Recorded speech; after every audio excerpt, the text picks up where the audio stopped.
നമസ്കാരം, ഇടുക്കി ലൈവിലേക്ക് സ്വാഗതം. കേരള വ്യാപാരി വ്യവസായി ഏകോപന സമിതി കട്ടപ്പന മർച്ചന്റ്സ് വനിതാ വിങ്ങിന്റെ നേതൃത്വത്തിൽ അരുതലഹരി ക്യാമ്പയിൻ സംഘടിപ്പിച്ചു. Merchant association president Sajan George ഉദ്ഘാടനം ചെയ്തു. ഇടുക്കി ലൈവ് വാർത്തകൾ നിങ്ങൾക്കായി അവതരിപ്പിക്കുന്നത് Don Bosco central school Kattappana. അക്ഷരങ്ങൾക്കൊപ്പം ജീവിതത്തിന്റെ പാഠങ്ങൾ പകർന്നു നൽകുന്ന വിദ്യാലയം.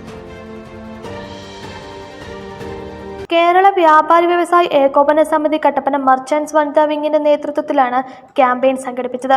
കട്ടപ്പന ഗാന്ധി സ്ക്വയറിൽ നടന്ന അരുതലഹരി campaign merchant association president Sajan George ഉദ്ഘാടനം ചെയ്തു. വലിയ മൊബൈലുകളൊക്കെ മേടിച്ചു കൊടുക്കും. ഇവർ പറയുന്നു അതിൽ കൂടി തിന്മയും എന്താണ് ചെയ്യേണ്ടതെന്നൊക്കെ വളരെ വ്യക്തമായി അടിച്ചു നോക്കിയാൽ കിട്ടുന്ന കാര്യങ്ങളെല്ലാം അവർ പഠിച്ചു നോക്കും. ഇതെല്ലാം അവരുടെ പ്രായോഗിക ജീവിതത്തിലേക്ക് കടത്തിക്കൊണ്ടുവരും. അതൊക്കെയാണ് നമ്മുടെ നാട്ടിലെ തിന്മകളുടെ സാഹചര്യം കൂടുന്നത്. സ്ത്രീകൾ ഇതിന് മുൻകൈ എടുക്കുന്നു. കഴിഞ്ഞ ദിവസം MDMA-യുമായിട്ട് കൊല്ലത്തൊരു സ്ത്രീ ആ റാക്കറ്റിൻ്റെ ഏറ്റവും വലിയ കക്ഷി പുള്ളിക്കാരിയാണ്. അപ്പം നമ്മൾ മനസ്സിലാക്കേണ്ടതെന്ന് വെച്ചാൽ ഈ തിന്മ എവിടെ പോയി നിൽക്കുന്നു.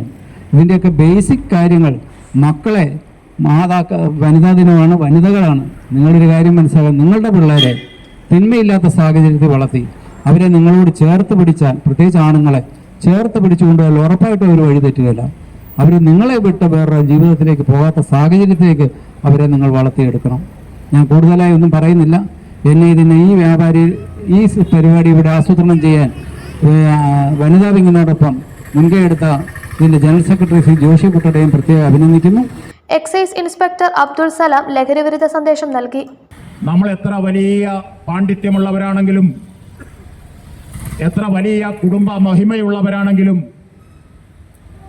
എത്ര ഉന്നത സമ്പത്തുള്ളവരാണെങ്കിലും, നമ്മൾ ജന്മം കൊടുത്ത നമ്മുടെ പ്രിയപ്പെട്ട ആൺകുട്ടികളും പെൺകുട്ടികളും മദ്യത്തിനോ മയക്കുമരുന്നിനോ മറ്റ് അധാർമിക പ്രവർത്തനങ്ങളിലേക്കോ അടിമപ്പെട്ടു പോയാൽ ആ കുട്ടികളെ കൊണ്ട് നമ്മുടെ ജീവിതത്തിൽ, നമ്മുടെ വീടുകളിൽ നമുക്ക് യാതൊരു സമാധാനവുമില്ല എന്ന ഒരു കാലഘട്ടത്തിലൂടെയാണ് നാം പോയിക്കൊണ്ടിരിക്കുന്നത്.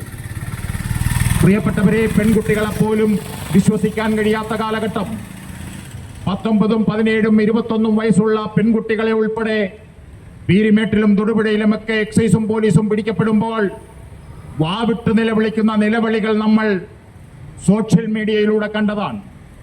പ്രിയപ്പെട്ടവരെ, സിന്തറ്റിക് ഡ്രഗ്സ് എന്ന മാരകമായ മയക്കുമരുന്നിലേക്ക് ഏതാണ്ട് 9 വയസ്സ് മുതൽ കുട്ടികൾ കടന്നു പോകുന്നു എന്ന് കണക്കുകൾ തെളിയിക്കുകയാണ്. എന്താണ് സിന്തറ്റിക് ഡ്രഗ്സ്? സിന്തറ്റിക് ഡ്രഗ്സ് എന്ന് പറഞ്ഞാൽ കൃത്രിമമായി ഉണ്ടാക്കുന്ന മയക്കുമരുന്ന്. അതിന് പ്രത്യേകമായ മണമില്ല, അതിന് പ്രത്യേകമായ രുചിയില്ല, അതിന് പ്രത്യേകമായ കളറില്ല. ചിലത് പഞ്ചസാരത്തരി പോലെ, ചിലത് മൈദാമാവ് പോലെ, ചിലത് റവ പോലെ. പഞ്ചസാരത്തരി പോലുള്ള സിന്തറ്റിക് ഡ്രഗ്സ് ആണ് തൊടുപുഴയിലെ 24 വയസ്സുകാരി പെൺകുട്ടിയുടെ കയ്യിൽ നിന്ന് പിടിക്കപ്പെട്ടത്. ആ പഞ്ചസാരത്തരി പോലുള്ള സിന്തറ്റിക് ഡ്രഗ്സിൽ ഒരു തരി ആരൊരാൾ നാവിലേക്ക് എടുത്തിടുന്നോ അയാൾ ഏറ്റവും കുറഞ്ഞത് 3 ദിവസത്തേക്ക് അയാൾ എന്ത് ചെയ്തെന്നോ അറിയാൻ കഴിയില്ല. അത്രയ്ക്ക് മാരകമായ മയക്കുമരുന്ന്, അത്രയ്ക്ക് മാരകമായ മയക്കുമരുന്ന്. ലഹരിക്കെതിരെ പ്രതിഷേധ ജ്വാല KVVES ജില്ലാ വൈസ് പ്രസിഡന്റ് MK തോമസ് തെളിയിച്ചു.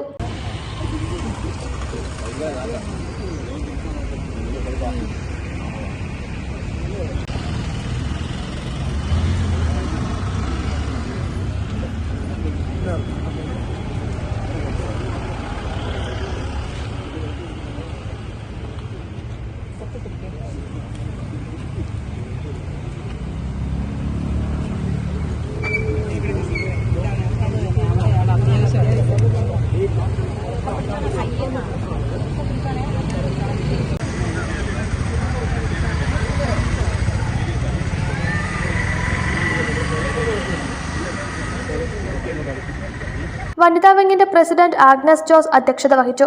General secretary Joshi Kuttada, working president Sijomon Jose, Rosamma Michael, Shiyas AK, Ajith Sukumaran, Anil Punarjani തുടങ്ങിയവർ സംസാരിച്ചു. Idukki live news Kattappana. Idukki live വാർത്തകൾ നിങ്ങൾക്കായി അവതരിപ്പിച്ചത് കോടമഞ്ഞും നൂൽമഴയും പെയ്തിറങ്ങുന്ന മലയോരങ്ങളിൽ പുതിയ അക്ഷരപ്പുലരി. Don Bosco central school Kattappana. Salesian വൈദികരുടെ നേതൃത്വത്തിൽ പ്രവർത്തിക്കുന്ന CBSE സീനിയർ സെക്കൻഡറി സ്കൂൾ. വിശുദ്ധ ഡോൺ ബോസ്കോയുടെ സ്വപ്നങ്ങൾക്കൊപ്പം മൂല്യബോധമുള്ള യുവതലമുറയെ വാർത്തെടുക്കുന്ന വിദ്യാലയം. പ്രസന്നമായ പഠനാന്തരീക്ഷം, ഹൈബ്രിഡ് ക്ലാസ് റൂമുകൾ, JEE IIT, നീറ്റ് എന്നീ പ്രവേശന പരീക്ഷകളുടെ പ്രത്യേക പരിശീലനം, health kiosk, football turf, basketball, table tennis, badminton, 20ഓളം പഠനാനുബന്ധ പ്രവർത്തനങ്ങൾ. 2025-26 വർഷത്തേക്കുള്ള അഡ്മിഷൻ തുടരുന്നു. Don Bosco central school, Kattappana. അക്ഷരങ്ങൾക്കൊപ്പം ജീവിതത്തിന്റെ പാഠങ്ങൾ പകർന്നു നൽകുന്ന വിദ്യാലയം.